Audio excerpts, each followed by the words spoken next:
bitches! Dirty fucking bitches! Dave, come on.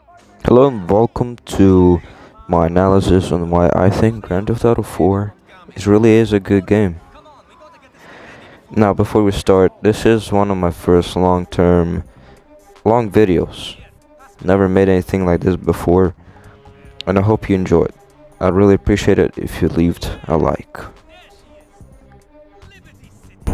Yeah. You ever been? No. Crazy place, Nico.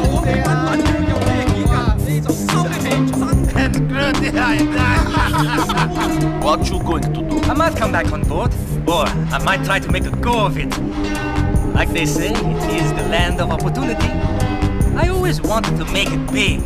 Own a nice place, get a dog, a house, live the dream. Like my cousin. Oh yeah? Yes, he's got the love. House, women, cars, parties. He writes me these wild emails, and after I got into trouble, I thought maybe, then I got this gig, and I spent the next 7 months with you fine people, and I forget.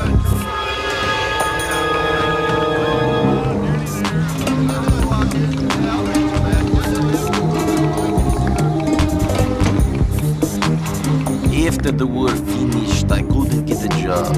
Nobody could. So I did some dumb things, got involved with some idiots. Ah, we all do dumb things. That's what makes us human. Could be.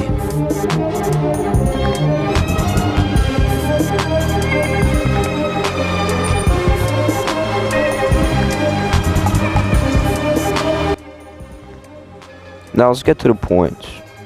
The reason why so many people like the black sheep of the family of Grand Theft Auto is because of its dark tone and atmosphere to the setting and story. It is something unique, and I'll tell you could say GTA 3 is similar, it still is very different.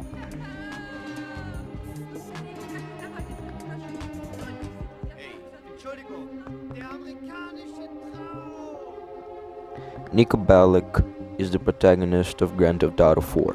He was born in a small village in Yugoslavia and had to suffer through a lot of wars, where he committed very bad acts. This is Roman Bellic, Niko's cousin. He didn't get to see all the atrocities in the Yugoslavic wars, but he did get to go to American to go and find the American dream. But it was just that, a dream.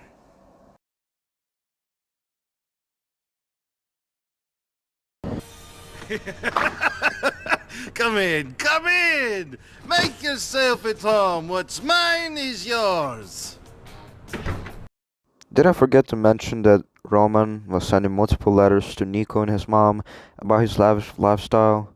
I think I did. Because all those lies were lies. And it's anything but lavish. And to make the situation worse, he is wanted by loan sharks that he borrowed money from. Multiple, in fact. Being the skilled army man that Nico is, he beats up the thugs.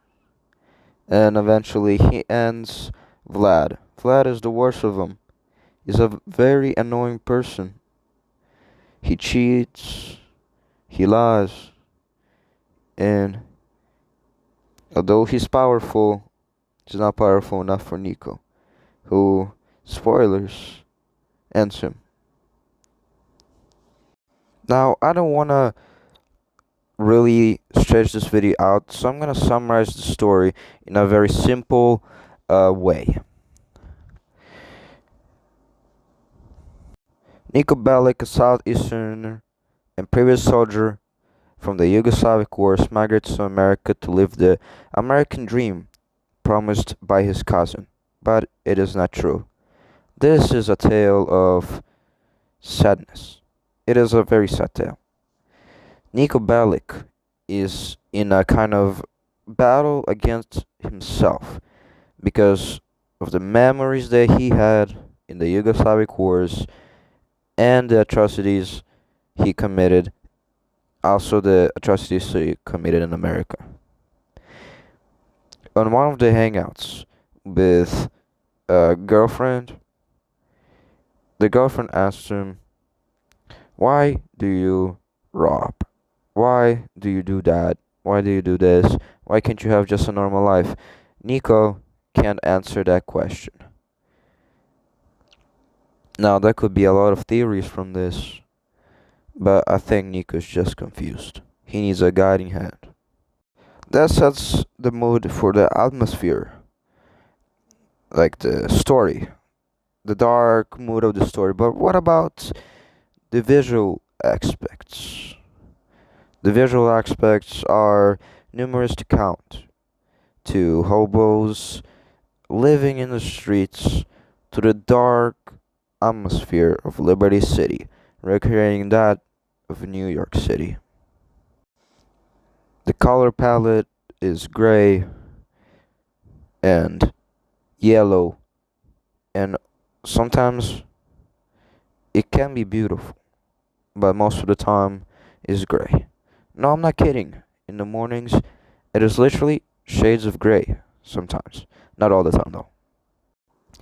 Another reason why Grand Theft Auto 4 players love GTA 4 so much is because of the little attention to details. Sure, all the other Grand Theft Autos have that, but I think GTA 4 has the best ones. Not that it has most of them, but I think the way the world's interaction, in my opinion, is phenomenal. You can buy food off the streets that heal your health. So it's not only decoration, but actually helps the player. There's also plenty of enterable interiors. Not to say that GTA 5 doesn't have those, but most of them aren't enterable after a certain mission. So there's multiple apartments you can go through.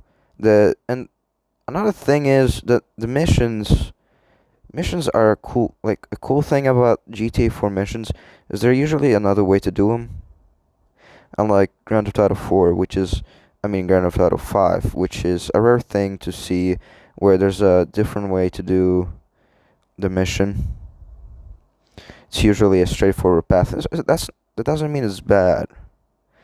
They made it more, I would say, casual. It's more like a Hollywood movie, so I understand that.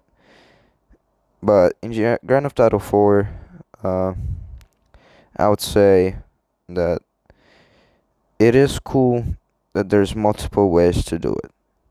For example, one of the missions, you can either go through the hotel, killing a lot of people, or you could go on a skylift. Uh, I think those are called skylifts. The kind of elevator outside the building that makes you go up to the roof. I think it's used for construction. If you use that, you can easily kill the target. It's very cool. And I hope Grand Theft Auto 6 has this kind of thing. And on the topic of Grand Theft Auto 6, I'm really excited for the trailer. Let me know down in the comments what you think.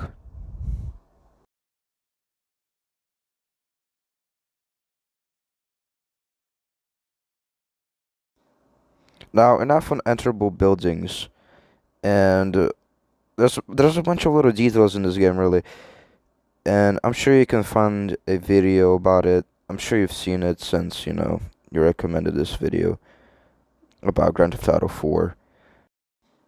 Now, since I'm showing you Grand Theft Auto 4 online video, let's talk about the online. It's not like Grand Theft Auto 5 where it's pay to win with your annoying oppressors. It's very simple. Of course, I do like my fair share of GTA 5 online. I also like my fair share of GTA 4 online. It's a good mix. It really is simple. Think of Call of Duty, but GTA.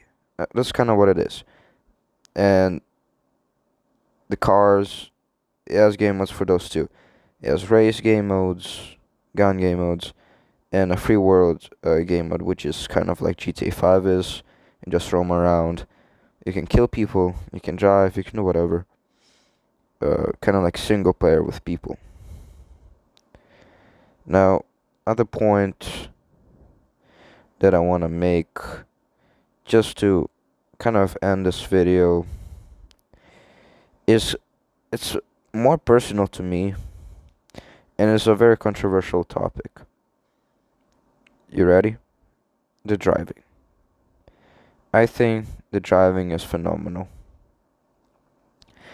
Driving in this game is very, very good. Of course, people have their opinions, and some may say no, it's not good driving.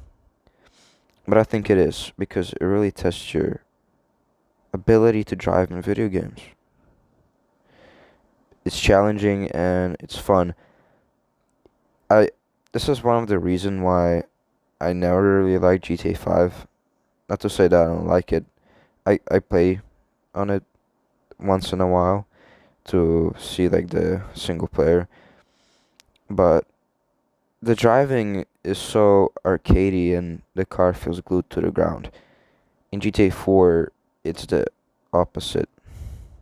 The car feels heavy, and appropriate cars feel more responsive to others. There's a big difference between cars.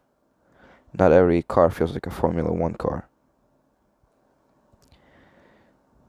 And when you like the adrenaline, when you go into one of the racing game modes, is incredible. You need to think about how you drive. One little mistake and you're done. You have to think about it. You need to use racing lines. It's very interesting and cool to see. And I hope that GTA 6 combines the elements of driving in GTA 5 and GTA 4. Now I know this video wasn't top of the notch, but if you made it this far, I really do appreciate it.